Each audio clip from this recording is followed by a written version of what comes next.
Hey guys, Assalamualaikum and welcome back to my channel. So ഇന്ന് നമ്മളൊരു recipe video ആയിട്ടാണ് വന്നിട്ടുള്ളത്. ഇന്ന് നമ്മൾ ഉണ്ടാക്കാൻ പോകുന്നത് വാഴയുടെ മാണിത്തട്ട് വെച്ചിട്ടുള്ള ഒരു കിടിലൻ ഉപ്പേരിയാണ്. സോ നമുക്ക് തുടങ്ങാം. Let's start and keep watching. അതിനുവേണ്ടി ആദ്യം നമ്മളതൊന്ന് കട്ട് ചെയ്തെടുക്കണം. ഇതുപോലെ ചെറുതായിട്ട് കട്ട് ചെയ്തിട്ട് ഒരു 5 മിനിറ്റ് വെള്ളത്തിൽ സോക്ക് ചെയ്ത് വെക്കാം. അതിൻ്റെ കറയൊക്കെ ഒന്ന് പോകാൻ വേണ്ടിയിട്ടാണ്. ഇനി നമുക്ക് ഗ്യാസിലൊരു ചട്ടി വെച്ച് അതിലോട്ട് വെളിച്ചെണ്ണ ഒഴിച്ചു കൊടുക്കാം. എണ്ണ ചൂടാകുമ്പോൾ കടുകിട്ട് പൊട്ടിക്കാം. ഇനി അതിലോട്ട് കറിവേപ്പില ചേർത്ത് കൊടുക്കാം. ശേഷം നമ്മൾ നേരത്തെ വെള്ളത്തിൽ സോക്ക് ചെയ്തിട്ടുള്ള മാണിത്തട്ട വെള്ളമൊക്കെ കളഞ്ഞിട്ട് ഇതിലോട്ട് ചേർത്ത് കൊടുക്കാം. ഇനി അതിലോട്ട് ആവശ്യത്തിനുള്ള ഉപ്പ് ചേർത്ത് കൊടുക്കാം. എന്നിട്ട് ഇളക്കി കൊടുക്കാം.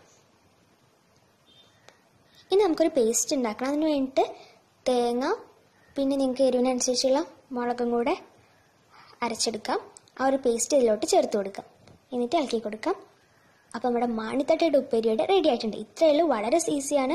അപ്പോൾ വീട്ടിൽ മാണിത്തട്ടുള്ളവരൊക്കെ ഒന്ന് ട്രൈ ചെയ്ത് നോക്കുക. പെട്ടെന്ന് ഉണ്ടാക്കാനും പറ്റുന്ന ഒരു ഉപ്പേരിയാണ്.